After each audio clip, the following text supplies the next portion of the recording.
अस्सलामुअलैकुम, हिदायत ऑनलाइन में खुश आमदीद।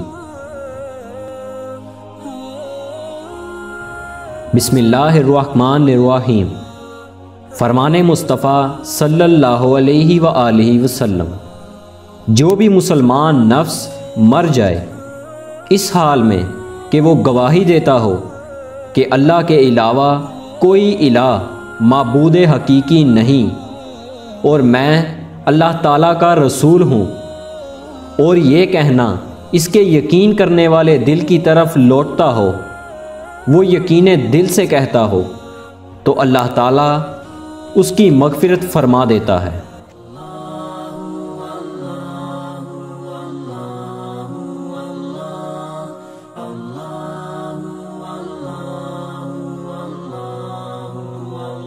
वीडियो को लाइक करें और नेकी की नीयत से दोस्तों के साथ शेयर करें।